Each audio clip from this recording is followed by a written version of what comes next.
जहां सूरज की तपिश धरती को झुलसा रही थी। गर्मी में रेत के भंवर नाच रहे थे। यह एक छोटा सा गांव था जिसे समय भी भूल गया था। गांव वाले सीधे साधे लोग थे, किसान और चरवाहे। वे एक प्राचीन डर के साए में जीते थे। इस जगह पर एक अंधेरा छाया हुआ था। यह सायों में फुसफुसाता था। गांव का नाम देवी काली के नाम पर रखा गया था। वह विनाश की देवी थी, लेकिन समय और परिवर्तन की भी। गांव वालों का मानना था कि वह रक्षक और दंड देने वाली दोनों थी। हर साल लोग गायब हो जाते थे, रेगिस्तान की रात में समा जाते थे, अंधेरे में समा जाते थे। गांव वाले काली के प्रकोप के बारे में फुसफुसाते थे। वे बुरी आत्माओं की बात करते थे। राक्षस जो रात में भटकते थे, उनका मानना था कि ये आत्माएं भूखी हैं। वे तृप्त करने के लिए आत्माओं को तरसते थे। कालिका का गांव में डर एक निरंतर साथी था। जीवन कठिन था, लेकिन गांव वालों ने सहन किया। वे अपनी परंपराओं से चिपके रहे। उन्होंने सुरक्षा के लिए प्रार्थना की। उन्होंने आशा के विरुद्ध आशा की कि वे गायब होने वाले अगले व्यक्ति नहीं होंगे। वे सच्चाई जानते थे, कोई भी सुरक्षित नहीं था। मोहन अलग था। वह एक युवा आदमी था, जीवन और जिज्ञासा से भरपूर।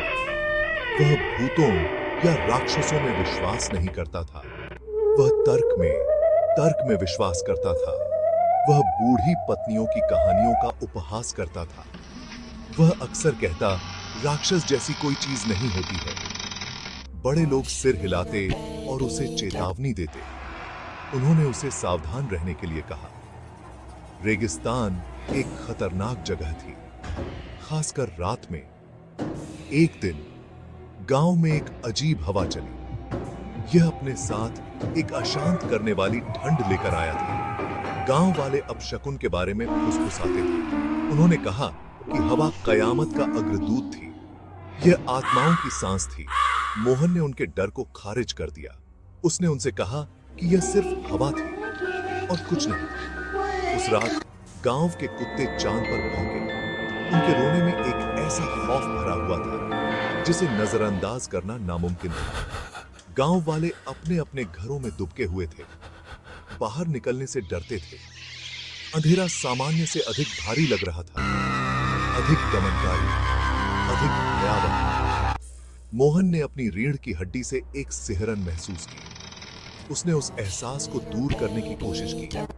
उसने खुद से कहा कि यह सिर्फ ठंड थी। जैसे जैसे रात होती गई, हवा तेज होती गई।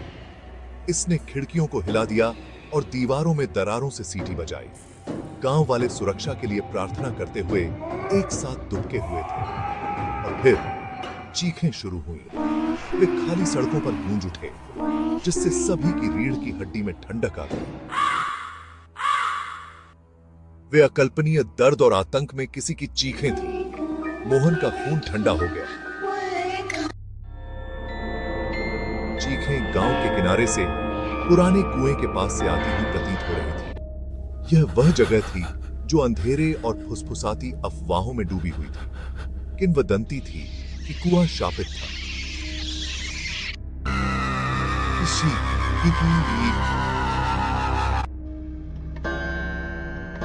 आत्मा की दुनिया का प्रवेश द्वार था। अंधेरा होने के बाद किसी ने उसके पास जाने की हिम्मत नहीं की, मोहन को छोड़कर। वह रहस्य की ओर आकर्षित था, अज्ञात के लिए। डर और भयानक जिज्ञासा के अजीब मिश्रण से प्रेरित होकर मोहन कुएं की ओर रेंगता था। जैसे जैसे वह करीब आता गया, चीखें तेज होती गईं। वे एक कच्चे, आदिम भय से भरे हुए थे, जिससे उसका दिल उसकी छाती में तेज हो गया था। हवा उसके चारों ओर गरजी और परछाइयां नाचती और लिखती हुई प्रतीत हुई।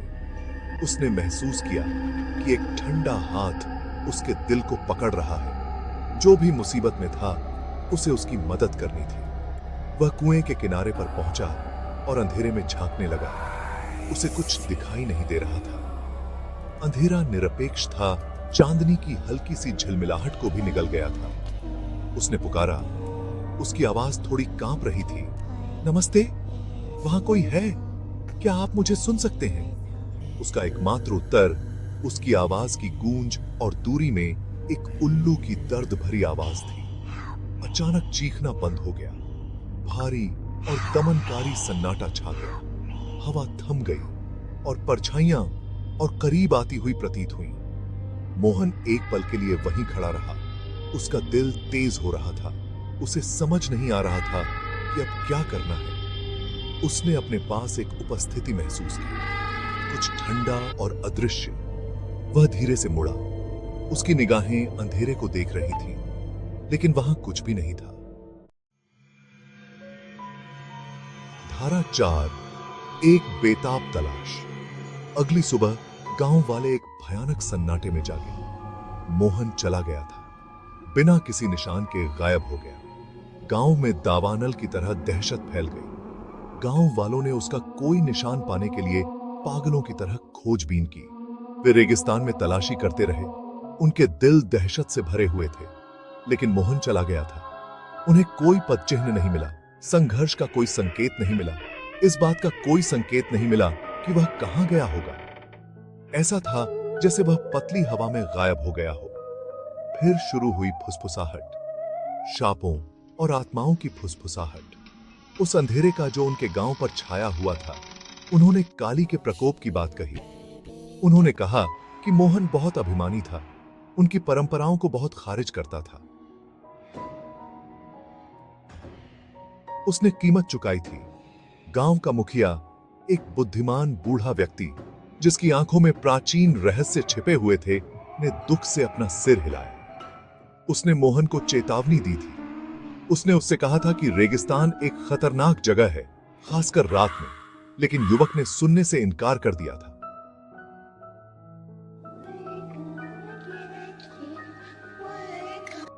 वह चला गया था, उसी अंधेरे में समा गया जो उससे पहले कई और लोगों को अपनी चपेट में ले चुका था। दिन हफ्तों में बदल गए और फिर भी मोहन का कोई पता नहीं चला। आशा धीरे धीरे कम होती गई। उसकी जगह निराशा के सुस्त दर्द ने ले ली। गांव वालों ने उसके जाने पर शोक मनाया। उनके दिल दुहक और भय के मिश्रण से भारी थे। वे जानते थे कि उन्हें शायद कभी पता नहीं चलेगा कि उसके साथ क्या हुआ था। रेगिस्तान ने अपने राज अपने पास रखे। धारा 5, कुएं में सच्चाई। एक दिन ग्रामीणों के एक समूह ने एक हताश आशा से प्रेरित होकर कुएं की तलाशी लेने का फैसला किया। यह एक खतरनाक काम था जो अंधविश्वास और भय से भरा था। लेकिन वे अपने खोए हुए बेटे को खोजने के लिए कुछ भी जोखिम उठाने को तैयार थे। उन्होंने एक जवान लड़के को, जो मुश्किल से किशोर था, कुएं के अंधेरे मुहाने में उतारा। वह धीरे धीरे नीचे उतरा। रस्सी उसके ऊपर अशुभ रूप से चरमरा रही थी। जैसे ही लड़का नीचे उतरा, उसकी आंखें चौड़ी हो गईं। हवा ठंडी हो गई। नम धरती की गंध और कुछ और से भरी हुई थी, कुछ प्राचीन और अशांत करने वाला। उसने महसूस किया कि वहां नीचे उसके साथ कोई मौजूद है। कोई अनदेखी चीज उसे देख रही थी।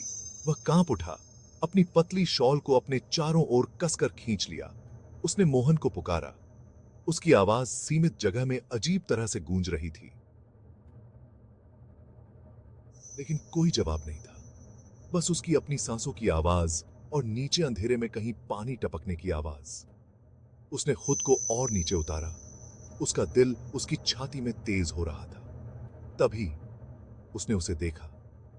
कुएं के तल पर धातु की एक चमक। वह ऊपर ग्रामीणों पर चिल्लाया। उसकी आवाज भय और उत्तेजना के मिश्रण से कांप रही थी। उन्होंने धीरे धीरे, सावधानी से उसे वापस ऊपर खींच लिया और वहां उसके हाथ में जकड़ा हुआ था मोहन का हार था। चांदी का पेंडेंट, उसके पिता का दिया हुआ उपहार, धूप में चमक रहा था। लेकिन यह चांदी में उकेरा गया था, जिससे उनका खून ठंडा हो गया था। पंजे के निशान, गहरी वहशी खरोंच जो केवल किसी चीज द्वारा ही बनाई जा सकती थी, अमानवीय। धारा 6, साए रहते हैं। कालिका का गांव के लोग मोहन को कभी नहीं भूले।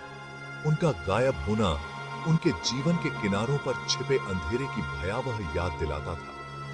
परछाइयां बनी रहीं, एक निरंतर खतरा, एक अनुस्मारक कि कुछ रहस्यों को दफन ही रहने देना सबसे अच्छा है। कुएं को सील कर दिया गया था, जो मोहन के भाग्य के रहस्य का एक मूक स्मारक था। गांव वाले अब पुरानी कहानियों का उपहास नहीं करते थे। वे नए जोश के साथ अपनी प्रार्थनाएं फुसफुसाते थे। उनके दिल उनके प्राचीन भय के भार से भारी थे। वे गहराई से जानते थे कि रेगिस्तान विशाल और क्षमाशील है। इसने अपने रहस्यों को कसकर थामे रखा, उनकी रक्षा ईर्ष्या से की। और कभी-कभी आदिया अदिल बात कही थी, जब हवा गांव से होकर गुजरती थी, तो वे कसम खाते थे कि वे मोहन की आवाज सुन सकते हैं। जानने के लिए हमारे साथ बने रहिए और कमेंट्स में अपनी राय जरूर दीजिए।